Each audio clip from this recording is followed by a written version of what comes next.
Cockroach ऐसी चीज़ है, जब घर में आती है तो हम उसको पकड़ के उठा के फाड़ फेंकते हैं।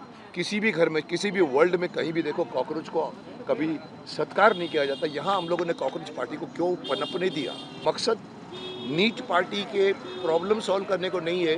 वो पीछे खड़े होकर बंदूक चला रहे हैं, मोदी जी को हटाओ, धर्मेंद्र प्रधान को हटाओ। वंदे मातरम भी एक ऐसा इशू है जो खामखा का तूल दिया गया है, उसको मेरी बातों को वायरल कर दिया गया है। मैंने अभी बीच में एक बात डाली थी कि जनमन गण जो है नेशनल एंथम, वो मेरे देश की नेशनल एंथम नहीं हो सकती। वो गाया गया था उस वक़्त जब जॉर्ज पंचम थे, या उस ज़माने में जब ब्रिटिश एम्पायर था, हम गुलाम थे।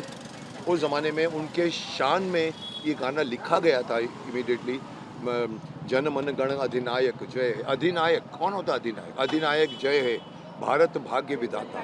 मतलब आप हमारे भारत के भाग्य विधाता हैं।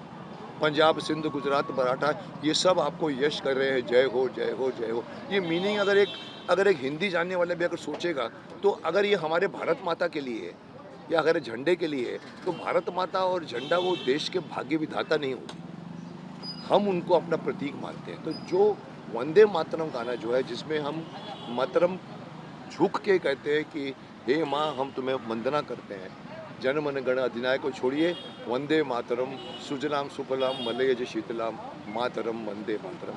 मैं चाहता हूँ कि ये हमारे देश का नेशनल एंथम बन जाए। और इतने सालों से जो हमने अंग्रेजियत भी झेली है। अंग्रेज़ चले गए, लेकिन अंग्रेज़ी छोड़कर गए। आज भी हम अंग्रेज़ी में पढ़ना अपनी महत्ता समझते हैं। बाबू लोग अपने लोगों को ऑक्सफोर्ड भेजते हैं। अरे साहब, यहाँ पर नालंदा यूनिवर्सिटी थी, यहाँ पर पुराण है, वेद है, गुरुकुल है। 9 लाख गुरुकुल में से 7 लाख गुरुकुल जला दिए गए थे उस ज़माने में। सो ये एक अगर विदेशों ने किया है, तो हम हमारे देश के जो नेता हैं, हमारे देश के, ये क्यों आपस में लड़ते रहते हैं? उसको हटाओ, उसकी कुर्सी खींचो। 4.5 साल उसमें निकल जाते हैं, 6 महीने बचते हैं तो हाथ जोड़ के खड़े होते हैं, वोट फॉर अस, वोट करते हैं। हम मूर्ख बन के फिर वोट करते हैं, फिर वही 4.5 साल तक वो ऐसे खड़े रहेंगे और जनता ऐसी खड़ी रहेगी, मेरे को ये करना है, नहीं हो रहा है, हट जाओ, लाइन में हट जाओ, हट जाओ।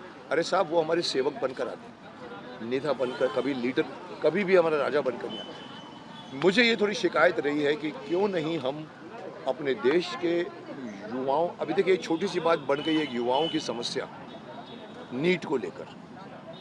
कॉकरोच पार्टी, कॉकरोच ऐसी चीज़ है, जब घर में आती है तो हम उसको पकड़ के उठा के फाड़ फेंकते हैं। किसी भी घर में, किसी भी वर्ल्ड में कहीं भी देखो, कॉकरोच को कभी सत्कार नहीं किया जाता। यहाँ हम लोगों ने कॉकरोच पार्टी को क्यों पनपने दिया? जिसका मकसद नीट पार्टी के प्रॉब्लम सॉल्व करने को नहीं है। वो पीछे खड़े होकर बंदूक चला रहे हैं, मोदी जी को हटाओ, धर्मेंद्र प्रधान को हटाओ, मिनिस्टर को हटाओ। अरे लीक हुआ है पेपर लीक वाले को पकड़ो ना, अगर आपकी डीएल मंशा। पॉलिटिकल बन जाता है, हर मसला पॉलिटिकल है। हमारी अपोजिशन पार्टी सिर्फ और सिर्फ पोजीशन करने के लिए, अपोजिशन करने के लिए अपोजिशन करती है। आप बोलोगे दिन है, मैं बोलोगे रात है, आप बोलोगे सुबह है, मैं बोलोगे रात है। क्यों? आप अपोजिशन में, ऐसा नहीं होता। देश के लिए सोचिए। वो देख लीजिए, वंदे मातरम देख लीजिए। वंदे मातरम का मैंने जैसे ही बात उठाई, लोगों ने कहा कि अरे मुकेश खन्ना ने तो बहुत एक विवाद खड़ा कर दिया। अरे कौन सा विवाद है? जागो, जब जागो तब सवेरा हो।